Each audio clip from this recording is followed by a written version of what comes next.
آج کی صدی کتنی خطرناک صدی میں ہم رہ رہے ہیں۔ سائیکالوجسٹ کہتے ہیں کہ جو 21st سینچری ہے نا، اس میں وہ کامیاب ہے جو مین آف ایکشن ہے، مین آف نالج اور مین آف انفارمیشن نہیں، کیونکہ انفارمیشن بہت سی ہے ہمیں، بٹ ایکشن بڑے کم لوگ لیتے ہیں، اس کو اپلائی بڑے کم لوگ کرتے ہیں، جا کے سن لیتے ہیں، ذہنی چسکا بھی ہے، مزہ بھی آتا ہے، اسپیکرز ہیں بہت آن لائن، ان کو سن کے بڑا مزہ آتا ہے، لیکن اس کی ترجمانی لائف میں نہیں ہو رہی ہوتی ہے، کیونکہ وہ ڈیٹا اوور رائٹ ہو رہا ہوتا ہے، بار بار اوور رائٹ ہو رہا ہوتا ہے۔ تو اس لیے قرآن ہماری توجہ اس طرف دلاتا ہے کہ ریگریٹ نہ رہ جائے کہیں تمہارا، یہ بہت بڑا ریگریٹ نہ رہ جائے کہ اللہ میں نے گڈ ڈیڈز نہیں کیے اور مجھے واپس بھیج۔ تو اس لیے کسی بھی گڈ ڈیڈ کو چھوٹا نہ جانیں اور فوراً اس میں جلدی کریں، خصوصاً نماز پڑھنے میں۔ دیکھیں رسول اللہ صلی اللہ علیہ وسلم سے پوچھا گیا کہ وچ از دی بیسٹ ڈیڈ؟ اللہ کے نبی صلی اللہ علیہ وسلم نے کہا کہ وقت پہ نماز ادا کرنا، اول وقت پہ نماز ادا کرنا۔ پوچھا گیا اس کے بعد کہا گیا ماں باپ سے حسن سلوک کرنا۔ وہ پوری لسٹ ہے پھر گڈ ڈیڈز کی، لیکن نمبر 1 ہے وقت پہ نماز ادا کرنا۔ In fact Islamic solutions of living procrastination ہے ہی ہے کہ نماز ٹائم پر پڑھنا شروع آپ کر دیں، آپ کی پروکریسٹینیشن چھوٹ جائے گی۔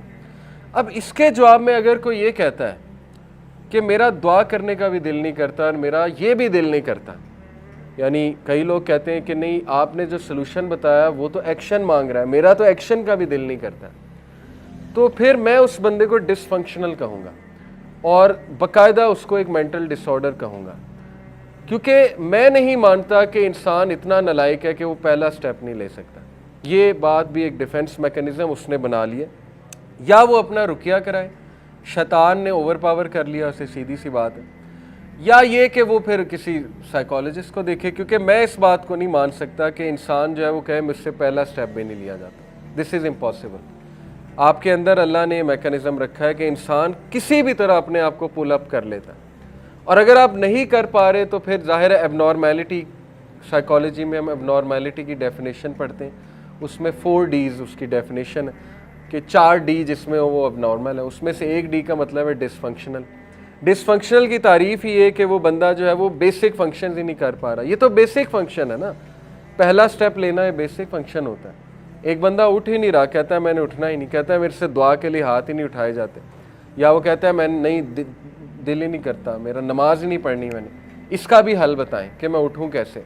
تو اس کا حل یہی ہے کہ اٹھنا پڑے گا، اس کے علاوہ تو اس کا کوئی حل نہیں ہے۔ یا پھر یہ ہے کہ پھر زبردستی کرنی پڑے گی آپ کے ساتھ، پھر اس کا مطلب آپ ڈس فنکشنل ہی ہے نا۔ اگر آپ کو کسی کی ضرورت پڑ رہی ہے صرف اس لیے کہ مجھے اٹھا دو، پھر تو ڈس فنکشنل ہو گیا آپ۔ تو اس کے لیے پھر یہ ہے کہ پراپر وہ کچھ اور سائنس ہے، لیکن میں یہاں پہ نارمل لوگوں کی بات کر رہا ہوں جو دوسرے کاموں کے لیے فوراً اٹھ جاتے ہیں، تو دین کے کام کے لیے کیوں نہیں اٹھ سکتے؟ نیکی کے کاموں کے لیے کیوں نہیں اٹھ سکتے؟ بالکل اٹھ سکتے ہیں۔ لیکن یہ کہ شیطان یہاں پہ بڑا ایکٹیو ہوتا ہے۔ ابن القیم نے جیسے کہا کہ شیطان کو لیزی بلیور اور ڈپریس بلیور بہت پسند ہے، اس کو مزید لیزی کرتا ہے، اور لیزینس جو ہے یہ ایک بہت بڑا حربہ ہے شیطان کا، لیزینس کریٹ کرنا، اور ان ڈیفنس میکنزمز میں آپ کو لے کر جانا کہ نہیں میں تو آلریڈی بہت بیزی ہوں۔ تو اس لیے اپنا محاسبہ خود کر لو۔ صحابی کا قول ہے، غالباً ابن مسعود کا قول ہے کہ اپنا محاسبہ خود کر لو اس سے پہلے کہ تمہارا محاسبہ ہو۔ بیسک باتیں ہیں، انسان بس بیٹھ جائے، ایک بار بیٹھ کر اپنے آپ کو ٹائم دے، تدبر کرے، تفکر کرے، اپنی چیزوں کو سیٹ کرنے کی کوشش کرے، الائن کرنے کی کوشش کرے، پینڈنگ ٹاسک کو لکھ لے۔ ایک بڑی سٹرونگ ٹیکنیک ہے، وہ میں آپ کو بتاتا ہوں۔ یہ پروڈکٹیو مسلم کا آرٹیکل ہے، بہت اچھی ویب سائٹ ہے جہاں پہ جو کریڈٹ ڈیو ہے وہ ہمیں دینا چاہیے، تو میں یہاں پہ دے رہا ہوں۔ یہ میں نے خود پڑھا آرٹیکل، بہت اچھا ان کا آرٹیکل ہے، بلینک مائنڈ ٹیکنیک پورا آرٹیکل ہے، میں شارٹ کر کے اسے بتاتا ہوں۔ When should we use this technique? لکھتے ہیں کہ now take a pen and paper and target what you have been dealing. جو بھی چیز آپ ڈیلے کر رہے ہیں، جیسے علم حاصل کرنا ہے وہ ڈیلے ہو رہا ہے، جیسے قرآن پڑھنا ہے وہ ڈیلے ہو رہا ہے، یا کوئی اور کام ہے کہ یہ کرنا ہے تو ڈیلے ہو رہا ہے، اس کو لکھ لو۔ Plan where and when you want to do it, if not at this very moment. آپ ذرا تھوڑا سا پلان بنائیں کہ میں کب کرنا چاہتا ہوں اور کہاں کرنا چاہتا ہوں۔ Right all the reasons that prevented you from achieving it in the past. ساری وہ ریزنز لکھ لیں ABCD کہ یہ کن چیزوں نے مجھے روکا تھا یہ کام کرنے کے لیے پاسٹ میں، ماضی میں۔ یہ بڑے بیسک میتھڈز ہیں. آپ کو ایسے آرٹیکل بھی مل جائیں گے, بیویئر آف سچ آرٹیکلز, وہ بھی نالائکوں نے لکھے ہوئے وہ آرٹیکلز.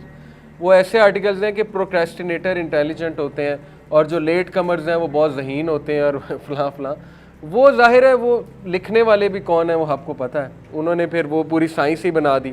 تو یوزنگ دس لاجک آپ کو ایسے آرٹیکل بھی مل جائیں گے کہ pornography is healthy for your body, تو masturbation is healthy for your body. یہ آرٹیکل میں آپ کو 100 آرٹیکل دکھا دوں گا ابھی. تو ضروری نہیں جو آرٹیکل جو ہے وہ سائنس کا ٹیگ لگا کے لکھا جا رہا ہو, کیونکہ اللہ کا نظام تو یہ نہیں ہے نا. اللہ نے تو یہی حکم دیا ہے نا کہ یا ایھا الذین آمنوا, اے لوگوں جو ایمان لائے ہو, لک فارورڈ, مجھے عربی میں سوری ذہن سے نکل گئی اچانک, سورہ حشر کی آیت ہے کہ تم میں سے سارے دیکھ لیں کہ انہوں نے کل کے لیے کیا چھوڑا ہے. تو یہ آیت تو اس طرح اشارہ کر رہی ہے کہ پرو ایکٹیو ہونا چاہیے. انسان کو اللہ تعالیٰ نے جو نظام دیا ہے وہ نظام ہی کچھ ایسا ہے کہ جو بندہ پلاننگ سے نہیں چلے گا, جو بندہ گول سیٹ کر کے نہیں چلے گا اور رینڈم چلے گا لائف میں, تو وہ تو کسی چیز میں کامیاب نہیں ہو سکتا. اس لیے ان آرٹیکلز کو چھوڑیں. یہ ہے اصل میں ایک بنیادی طریقے کی طرف انسان کو واپس آنا چاہیے. Write all the reasons that prevented you from achieving it in the past. اب اس کا فائدہ کیا ہوتا ہے؟ لوگ پوچھتے ہیں کہ یہ کیا ہم سے کرا رہے ہیں, کیا فائدہ لکھنے کا؟ اس کا بہت بڑا فائدہ ہے کہ آپ کا برین اس چیز کو رجسٹر کر رہا ہے, ٹھیک ہے نا, آپ کا پاتھ وے وہ بن رہا ہے. جب آپ لکھ لیتے ہیں نا ایک چیز کو تو اس کے زیادہ چانسز ہیں کہ آپ اس چیز کو کریں گے. یہ تو اس پہ ریسرچز موجود ہیں. Ponder whether the task is really worth doing. اگلا سٹیپ یہ ہے کہ آپ نے لکھنے کے بعد ریزن لکھ لی کہ میں کیوں نہیں کر سکا. اگلا سٹیپ یہ کہ آپ یہ سوچیں کہ یہ واقعی کرنے کے لائق ہے کہ نہیں ہے. جیسے کچھ لوگ کیا کرتے ہیں کہ وہ کیل دیوار میں ٹھوک رہے ہوتے ہیں اور کیل نہیں ٹھکتا, تو وہ یہ تو دیکھ لینا کہ دیوار کی وہ بیم نہ ہو جہاں پہ کیل ٹھوکا جا رہا ہے, وہ تو کبھی بھی نہیں ٹھکے گا کیونکہ وہاں تو بیم آ گئی آگے, وہاں پہ تو سریا آ گیا, تو کہیں اور ٹھوک لیں. تو یہ اس طرف میرا اشارہ ہے کہ اگر آپ ایک بندے کے پیچھے ہی پڑ جائیں, obsess ہو جائیں کہ اتنے ہی شادی کرنی, ہو سکتا ہے کہ وہاں نہیں ہونی آپ کی, تو اس لیے اتنا ٹائم نہ ضائع کریں کہ آپ پاگل پن کا شکار ہو جائیں. تھوڑا سا سوچیں کہ کیا واقعی یہ ورتھ ڈوئنگ ہے. اور آپ لوگ لکی ہیں, گوروں کے پاس ورتھ ڈوئنگ کا کرائٹیریا نہیں ہے, ان کے پاس فرقان نہیں ہے. وہ اپنی عقل سے سوچتے ہیں ورتھ ڈوئنگ ہے کہ نہیں ہے, یا اپنے ایکسپیرینس سے. آپ کو تو اللہ نے ایک کرائٹیرین دے دیا, فرقان دے دیا, یہ ورتھ ڈوئنگ ہے کہ نہیں ہے. پہلا کرائٹیریا, کیا یہ اللہ رسول سے تمہیں دور کر رہا ہے, بس ختم, دس از انف فار یو. اگلے کرائٹیریا پہ جانے کی ضرورت ہی کوئی نہیں ہے. جو چیز اللہ رسول سے دور لے جا رہی ہے وہ وہیں پہ فل سٹاپ ہے کہ یہ تو ورتھ ڈوئنگ ہے ہی نہیں. دوسرا کرائٹیریا, کیا یہ میری آخرت کے لیے فائدہ مند ہے, وہاں پہ فل سٹاپ, ختم. تیسرا, دنیا میں کیا فائدہ ہے اس کا, میری گروتھ میں کیا فائدہ ہے. اتنا کلیئر اللہ کے نبی صلی اللہ علیہ وسلم نے کرائٹیریا ہمیں بتا دیا. تو آپ لوگ لکی, آپ کو کوئی محنت کرنے کی ضرورت نہیں ہے, وہ کرائٹیریا اٹھائیں, اس کو لگائیں. تو اس لیے یہ سوچیں, will it help you gain a higher place in the hereafter. If the answer is yes, then free yourself from the negative thoughts. Negative thoughts کو ڈیفیٹ کریں. Tear apart the notes on the piece of paper and throw them into the garbage. They can't stop you now. تو یہ ہے اصل میں وہ ایک طریقہ. ان شارٹ یہ آرٹیکل کا کرکس یہ ہے کہ آپ جو ہے وہ ایک پین لیں, پیپر لیں, اس پہ لکھیں جو چیز آپ ڈیلے کر رہے ہیں, پلان کریں کب کرنا چاہتا ہوں اور کہاں پہ سے شروع کرنا چاہتا ہوں, کیوں کرنا چاہتا ہوں, اور اس کے بعد ریزن لکھیں کہ ٹاسک کیوں ڈیلے کیا جا رہا تھا, اس کی ریزننگ کیا تھی ڈیلے ہونے کی, ان ریزنز کو ایڈریس کریں. اس کے بعد یہ دیکھیں کہ کیا واقعی یہ کرنے کے لائق ہے کہ نہیں ہے. تو دس از ویری گڈ. اور اس کے کانسیکوینسز بھی ذرا نظر لے آئیں سامنے کہ ہاں یہ تو ورتھ اٹ نہیں ہے.